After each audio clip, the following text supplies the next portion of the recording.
Muito boa noite a todos que me ouvem. Hoje, dia 21 de janeiro de 2026, estamos começando este ano, pelo menos eu, após um período de férias, aos estudos bíblicos. Quero deixar registrado meu agradecimento ao nosso irmão Mateus, que ajudou nos estudos deste início de ano. Que Deus continue abençoando a sua vida, meu querido irmão. E também algumas quartas-feiras nós não tivemos estudos por causa da reunião de oração. Tivemos a Semana Universal, a reunião de oração, mas hoje nós estamos retomando. E a ideia é que este ano nós viemos a trabalhar com o estudo de gêneros literários da Bíblia. Então, uma proposta inicial para este começo de ano é estudarmos 3 tipos de textos. Textos de sabedoria do Antigo Testamento. Esses textos eu vou estar abordando em duas quartas-feiras do mês, né? Uma das quartas-feiras, o nosso irmão presbítero Leonardo irá nos ajudar com textos narrativos do Antigo Testamento. E em uma outra quarta-feira, porque geralmente são 4 quarta-feiras, né? A não ser dos meses que tem uma a mais, a gente vê como fica. Mas a ideia é que o nosso irmão Mateus ajude-nos com textos narrativos do Novo Testamento. Acho que tem uma repetição aqui na nossa folha, mas é Novo Testamento e Antigo Testamento. O que se entende por textos narrativos? Textos narrativos que estamos pensando aqui são textos que vão contando histórias. Então, no Antigo Testamento nós temos alguns livros que se propõem a isso, como Gênesis, 1 Samuel, 2 Samuel, Reis, Crônicas, cada qual com o seu objetivo, mas são textos narrativos. Estritamente falando, são narrações. E você tem no Novo Testamento textos narrativos, estritamente narrativos, como o livro de Atos, né, que a proposta é contar uma história, mas você tem os evangelhos, que também são textos narrativos, porque eles contam desde a encarnação de Cristo até a sua crucificação, morte e ressurreição e ascensão, né? Mateus, por exemplo, já coloca Jesus Cristo no céu, na sua ascensão. Na verdade, a ascensão só vai ser registrada mesmo na sua integralidade em Atos, mas já faz menção no final, né, acerca disso. Enfim, a ideia é que nós possamos estudar esses textos e tirar vantagens da forma como eles escrevem, da mentalidade por detrás desses textos, da transformação, porque o que está por detrás da narrativa é transformação. Toda narração, ela propõe uma transformação, do começo ao fim, todo texto narrativo. Nenhum texto narrativo que é gênero narrativo começa de um jeito e termina de um jeito. Não, a proposta de todo texto narrativo é a transformação. Então isso está presente nesses textos do Antigo e Novo Testamento. Nós estamos estudando maneiras de apresentarmos. Nosso irmão Mateus já tem algumas ideias, o presbítero Leonardo também vão nos ajudar nesta tarefa. Eu ficarei com os textos de sabedoria do Antigo Testamento. Eu já vou entrar nessa classificação, porque é um termo bastante genérico, né, sabedoria. Por que sabedoria? Nós já vamos tratar disso. A título, então, hoje, de nós darmos um pontapé inicial, nós vamos só apresentar aqui um escopo dos livros de sabedoria, algumas considerações sobre o livro de Eclesiastes, né? E eu quero só deixar registrado que nós precisamos aprender a lidar com informações. Como assim lidar com informações? Nem toda informação que nós recebemos são informações do mesmo gênero. Vou dar um exemplo. Algumas informações metodológicas, elas são feitas para serem utilizadas como análise de outra informação. É como um tipo de aparelho. Eu preciso ter essa clareza. Então, nem todo conhecimento é conhecimento e eu coloco no baú. Existem conhecimentos que eu adoto como um tipo de instrumento. Eu instrumentalizo um saber e este saber irá ser usado sobre os outros saberes. Isto é bastante interessante. Então, por exemplo, o que se encontra chamado de conhecimento metodológico.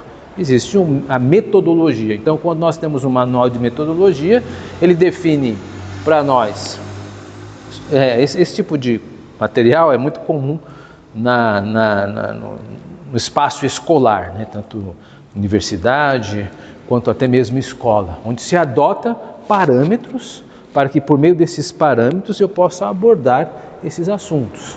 Nós tocamos um pouco isso no último domingo, quando falamos da antropologia.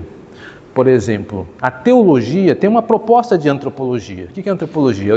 O estudo do homem. Não só o estudo do homem, mas é a proposta de visão de homem. A teologia tem uma antropologia, que é diferente, por exemplo, da antropologia de algumas ciências sociais, como a sociologia. Vou dar um exemplo. Para a teologia, o homem é criatura de Deus, ser criado por Deus. A sociologia não precisa de pensar desta alcunha religiosa. Ela pensa no homem enquanto sociedade. Mas a sociologia não vai tratar de religião? Sim, alguma categoria, mas uma categoria menor. Então, eu preciso estar sensível de que nem todo conhecimento ele possui a mesma qualidade. Essa é a expressão que estou procurando. Existem alguns conhecimentos que são parâmetros, posicionamentos para que por meio deste conhecimento, dessa construção, eu adote outros conhecimentos. Isso é bastante requintado, mas a gente vai exercitando e vai melhorando, né? A ideia dos nossos estudos bíblicos é que nós usemos essas categorias. Então nós vamos posicionar aqui alguns conhecimentos sobre os outros conhecimentos. Não é só um encadeamento de conhecimento, mas nós vamos colocar um escalonamento de conhecimento sobre o outro. Esse conhecimento ele vai olhar para o outro conhecimento. Eu falei da antropologia, né, da sociologia e da teologia, e o mesmo vale para outras áreas do saber. A psicologia vai ter um olhar diferente do homem. O homem enquanto ser psíquico, enquanto olha a sua internalidade. Para a sociologia isso não tem tanta importância. Vai ter lá quando vai usar na interação entre as pessoas. Então é importante nós notarmos que existem conhecimentos e conhecimentos. Então, dito isso, eu vou partir agora para a nossa introdução. Então, qual que são os parâmetros que eu estou adotando para o nosso estudo? Então, estou deixando aqui registrado que o reverendo Ricardo está adotando uma metodologia e é por este viés que eu vou ver os outros conhecimentos. Então, não estou só te dando uma informação, que legal, uma biografia a mais, vou comprar um livro. Não, eu estou dizendo que eu adoto esse viés, esse posicionamento em relação aos conhecimentos. Então, vamos dar uma olhadinha. Por exemplo, gosto muito desta maneira como o Sproul, no seu livro O Conhecimento das Escrituras, estabelece um parâmetro de abordagem às Escrituras, que é o seguinte, muito interessante, está na página 67, eu devia ter colocado a edição, não fiz, mas se você conseguir o livro, rapidamente conseguirá identificar aqui estas frases dele. Então, o Sproul utilizará na sua metodologia, apresentada no livro Conhecimento das Escrituras, o seguinte: quando eu digo que a Bíblia deve ser lida como leríamos qualquer outro livro, não faço no sentido de considerar a Bíblia igual a outros livros em todos os aspectos. Creio que a Bíblia não apresenta um tipo especial de mágica que muda as normas básicas de interpretação literária. Ou seja, está dizendo que ele considera a Bíblia como os outros livros.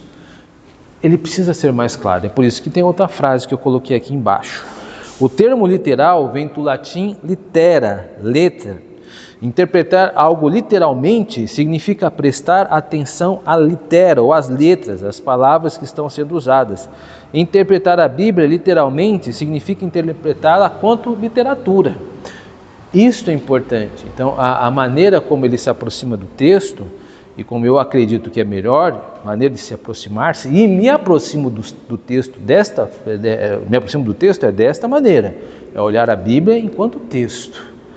E a partir de entendê-la como texto, eu posso fazer uma abordagem, por exemplo, sintática, onde eu vou observar as suas organizações enquanto ideias construídas dentro do idioma brasileiro, da variante linguística brasileira, que é a minha mentalidade.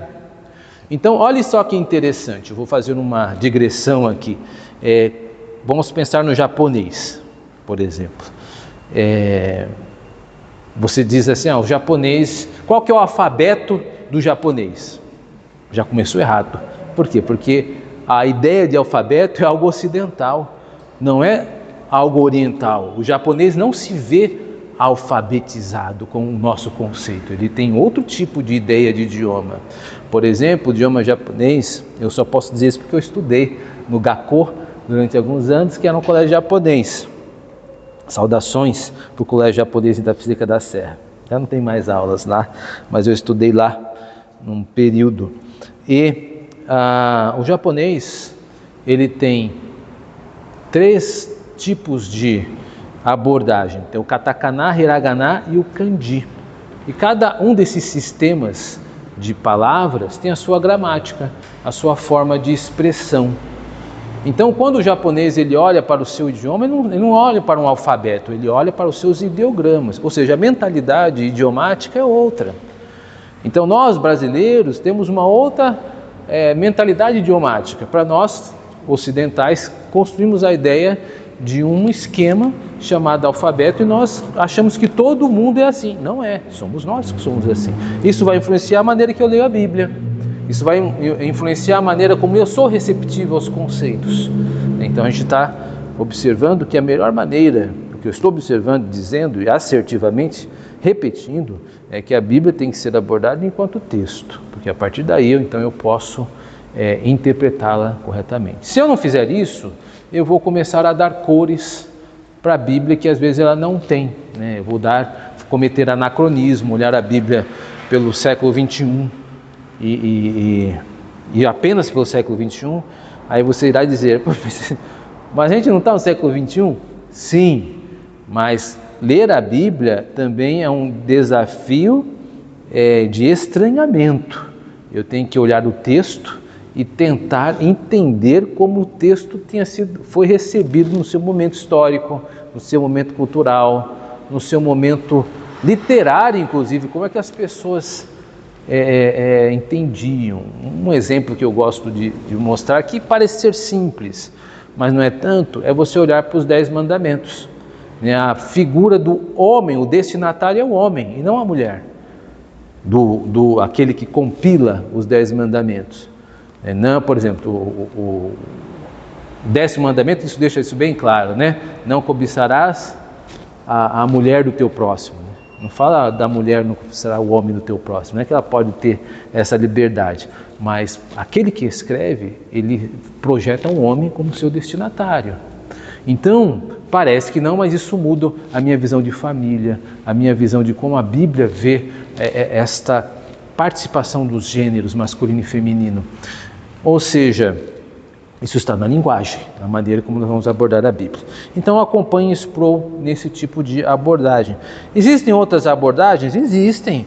Existem, por exemplo, pessoas que vão se aproximar da Bíblia por ideologias, ideologia feminista e outras ideologias estranhas às Escrituras, e vão fazer alguns arrazoados que podem nos seduzir pela sua arquitetura, pela sua estética. Existem alguns argumentos muito interessantes e bonitos de serem ouvidos, mas que não são da nossa matriz teológica, não passa apenas pelo texto.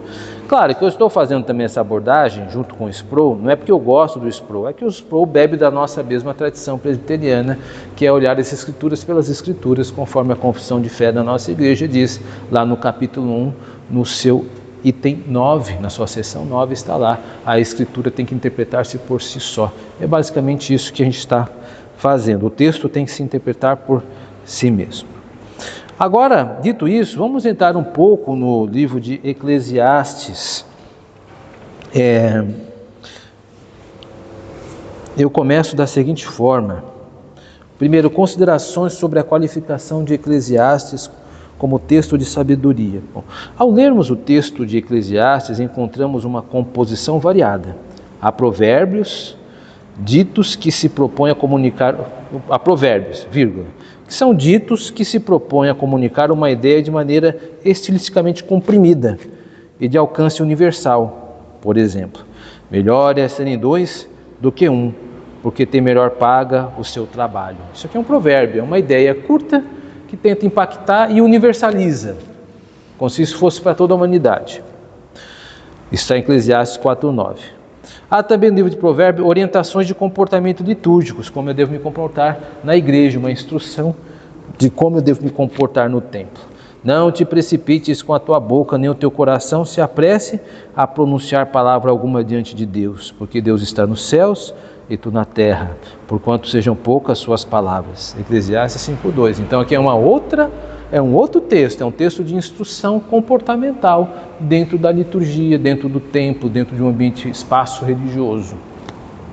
E há informações autobiográficas do próprio autor. Eu, o pregador, venho sendo rei de Israel em Jerusalém. Eclesiastes 1:12. Então o tecido do texto possui uma grande variedade de formas e cada qual possui um papel a desempenhar na construção da significação do texto. Ou seja, o provérbio foi escrito para um propósito, que não pode ser substituído pela autobiografia e nem pode ser substituído por uma instrução comum. Foi da decisão do autor escrever um provérbio, e um provérbio foi escrito, e eu preciso entender qual foi a sua motivação, qual a atenção que ele procura fazer no seu texto, né? Continuando, devido a isso, diferente do livro de Provérbios, que anuncia em seu título o gênero literário que o governa, o que eu estou dizendo? Que o livro de Provérbios você vai encontrar estritamente só Provérbios. Eclesiastes não, você vai encontrar Provérbios e vai encontrar outras coisas. O livro de Eclesiastes possui muito mais formas estilísticas a observar e por isso sua classificação como texto de sabedoria enfatiza mais o seu tema do que informa ao leitor a sua composição. Então, por que Eclesiastes? Porque Eclesiastes não é um livro como um livro de provérbios, porque ele tem vários estilos, gêneros literários, não tem só provérbios, que é o livro de provérbios, não é um tipo de poesia como é o livro de Jó, onde do capítulo, nós temos do capítulo 1 e 2, né? Alguns vão chamar o livro de Jó quase como uma peça de teatro, você tem um preâmbulo do 1 ao 2 e depois do 3 até o 38 você tem sessões de poemas. E aí depois você tem um fechamento do 38 ao 42. Então é um outro estilo de texto, né? O livro de sabedoria, ele tem a ideia de promover sabedoria por meio de vários estilos. Esse é o livro de Eclesiastes. Então, primeira coisa. Guarde as perguntas, daqui a pouco a gente vai responder e debater sobre isso, tá? Mas é bom já tecermos algumas considerações. 2. Considerações sobre a autoria. Aqui eu vou ser dogmático e vou explicar por quê. Primeiro eu vou ler aqui, ó. No texto não existe um nome próprio que o narrador reivindique para si. O autor identifica-se como o pregador. Diz lá, eu, o pregador, venho sendo rei de Israel em Jerusalém. Texto de Eclesiastes 1:12. Certamente não devemos entender a palavra pregador nos moldes da igreja do século XXI, isto é, restrito a alguém que anuncia a pregação cristã propriamente dita. Claro que não, porque isso é um anacronismo, nós estamos olhando as coisas do passado com os componentes presentes. A palavra Eclesiastes vem dessa determinação. Qual? Eclesiastes deriva do substantivo grego eclesia, traduzido geralmente como assembleia, ajuntamento de pessoas. Eclesiastes seria aquele que fala ao ajuntamento de pessoas, uma espécie de convocador ou ajuntador do povo. Quem fala isso é Walter Kaiser Jr., no seu comentário de Eclesiastes, saiu pela Cultura Cristã, uma obra de referência belíssima, poucas páginas, um valor bem irrisório para todo o conteúdo que tem. Walter Kaiser, ele tem se destacado no meio cristão acadêmico como um grande e profícuo escritor com muita qualidade. Ele também comenta de forma até muito mais densa o livro de Provérbios. Você tem na Cultura Cristã também 2 tomos muito bons, né? E ele é muito capaz, ele é da área mesmo, né? E traz bastante elucidações sobre o texto. Aqui eu estou usando uma aproximação mais da sua definição de autoria, de Eclesiastes. Ele apresenta, o narrador se apresenta como pregador. Ele não usa um nome próprio. Só que este pregador, e aí o Walter Kaiser irá chamar a atenção nisso, não é aquele que fica dando palavra de ordem, ei, façam isso, ei, faça aquilo, vai para cima. Não, é alguém que se preocupa em ajuntar o povo e se comunicar com o povo.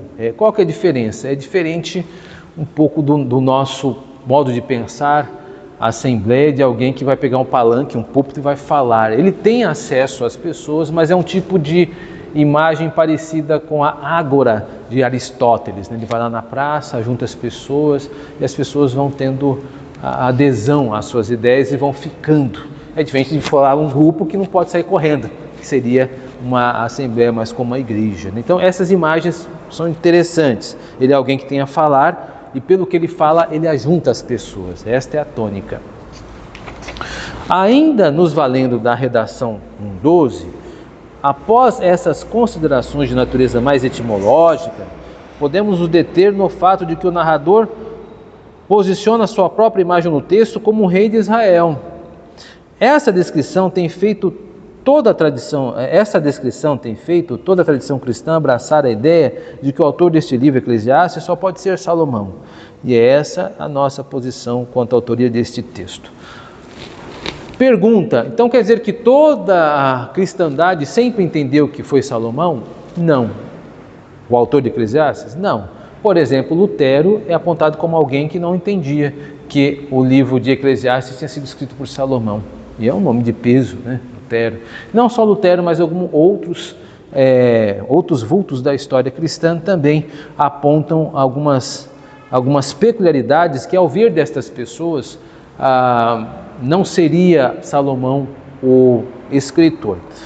Walter Kaiser, ele entende que há bastante material que aponta para a autoria de Salomão e a ideia é que eu possa explorar isso no decorrer dos estudos e apresentar aos irmãos e irmãs esse posicionamento. Então, o posicionamento do meu estudo é que Salomão é o autor. Quando eu digo isso, eu, por exemplo, me separo de Sidney Greidanus, que escreveu um livro belíssimo, pregando Cristo no Antigo Testamento, pregando Cristo em Eclesiastes, mas que ele não tem esse pensamento. Ele é um autor, um estudioso, mas ele entende que há outras possibilidades a se explorar. Eu creio que é muito mais sensato abraçar a ideia de que Salomão porque não há prejuízo nenhum para nós que abraçamos, porque o narrador quer se ver assim e se apresenta assim no seu texto. Eu vou estar mostrando o porquê disso no decorrer dos nossos estudos. Então, percebam, meus irmãos, mais do que informá-los, eu estou passando posicionamentos e parâmetros que nós vamos utilizar no decorrer do nosso estudo. Então, eu não vou ficar andando em duas águas. Eu vou dizer isso aqui, diz isso. Por isso eu me referi a esse posicionamento mais como dogmático, algo que eu assumo meu entendimento de que Salomão é o autor. Todos pensam assim? Não pensam nem todos, mas eu defendo esse pensamento porque eu creio que o texto ele vai nos fazer olhar mais para isso. O livro de Salomão, Eclesiastes, ele às vezes tem sido olhado com estranheza. Algumas informações de Eclesiastes parecem que confrontam o cânon da Escritura, dizem coisas que parece que não acompanham o pensamento. A gente vai ver isso com calma mais para frente, mas hoje eu queria começar mostrando que Eclesiastes tem muito com o pensamento do cânon bíblico. E quem apresenta isso é Sidney Greidanus, que eu acabei de falar agora, que não tem Salomão como seu autor, segundo o seu ponto de vista, mas que nem por isso deixa de ter proveito para nós. Isso é interessante. Ele vai, por exemplo, fazer um arrazoado e mostrar alguns parâmetros de comparação de Eclesiastes com alguns livros, sobretudo com o livro de Gênesis. Olha só alguns dados, ele vai trazer mais no seu livro, mas eu creio que estes são os que nos apetecem mais. Por exemplo, o Eclesiastes, assim como no livro de Gênesis, mostra que Deus é o Criador soberano. Olha lá, em Eclesiastes 3,14 diz assim: sei que tudo quanto Deus faz durará eternamente. Ou seja, tanto Eclesiastes quanto Gênesis mostra que Deus é o Criador. B, que os seres humanos foram criados para a comunhão com Deus. Então Eclesiastes diz o seguinte: de tudo o que tem ouvido, a suma teme a Deus. Então, o livro de Eclesiastes caminha com o livro de Gênesis, vendo que a comunhão de Deus é um item importante a se manter. C, que o trabalho após a queda passaria a ser penoso para o homem, Que proveito tem um homem de todo o seu trabalho, Eclesiastes 1:3. A diferença está na abordagem desses assuntos listados. Enquanto o livro de Gênesis os aborda de uma perspectiva redentiva, o que é isso? Isto é, dentro da história da redenção, que prevê a vinda do Filho de Deus, Jesus Cristo, a fim de redimir a sua igreja, o livro de Eclesiastes aborda esses eventos a partir de como essas pessoas fracas devem viver. Então, Greidandos ele vai apontar para uma antropologia diferente da antropologia de Gênesis. Você está percebendo o que eu estou fazendo? Eu pulei de uma antropologia da teologia e estou agora aplicando uma antropologia em cada livro da Bíblia. E de certa forma sim, Gênesis vê o homem de uma forma diferente. Ela se comunica com o seu destinatário, o livro de Gênesis, mostrando que Deus tem o desejo de redimir um homem que caiu no capítulo 3 e vai galgando degraus de redenção até o capítulo 51. Não termina ali, porque são 5 livros, é uma coletânea. Mas Eclesiastes tem outra antropologia, um outro tipo de entendimento de homem. É um homem que está aqui embaixo, que é um homem frágil, um homem falho, um homem que não tem expectativa de Deus. A palavra Yahvé, por exemplo, vamos ver, entre outras peculiaridades, não ocorre no livro de Eclesiastes. Mas isso significa o quê? Significa que a palavra Yahvé, que é tão cara para o corpo do Antigo Testamento, que é o Deus do pacto, não se apresenta no livro de Provérbios. Isso tem muito a ver com a maneira como o homem é visto no livro de Eclesiastes. Eu disse Provérbio, mas é Eclesiastes. Então, algumas peculiaridades são importantes notar. O uso do repertório do seu autor. Vou dar um exemplo en passant, nós já falamos isso, quem estava nos estudos sabe, vou me repetir, mas, por exemplo, a palavra amor a Deus não aparece no livro de Jó. Temor é um nome. A palavra amor aparece de uma forma muito rasa e nem um amor a Deus como é celebrado no Evangelho de João. Deus amou o mundo de tal maneira. Isso é João. No livro de Jó, a palavra amor é citada uma vez e de passagem, nem atribuída a Deus necessariamente. Porque para Jó, o temor é uma palavra que é repetida e vivenciada pelo homem Jó, pelo homem ideal, pelo herói escolhido pelo narrador, que é Jó, e que ele se orienta pela bússola do temor e não do amor. Então, a antropologia de Jó é diferente também da antropologia do livro de Eclesiastes. Então, meus irmãos e irmãs, considerações finais, apenas aqui umas 2 linhas para dizer o seguinte: o texto que queremos estudar, Eclesiastes, precisa ser abordado enquanto texto dentro de seu contexto canônico, ou seja, dentro do Antigo Testamento, e respeitando as suas particularidades estilísticas, né? É isso que nós esperamos fazer no decorrer deste ano. Então nós vamos pegar o livro de Eclesiastes a partir do nosso próximo encontro, e aí nós vamos abordar o seu texto bíblico com calma, com detimento, né? Vamos olhar o repertório, quais são as palavras que são elencadas pelo seu escritor, pelo narrador, como é que ele apresenta as tensões, né? O livro de Eclesiastes é um livro muito tenso, porque ele vai colocando alguns textos que são meio contraditórios com partes do Antigo Testamento. Então nós vamos lidar com essas tensões e veremos que muitos textos eles possuem também dentro da sua orientação um objetivo de provocar um efeito de sentido no leitor.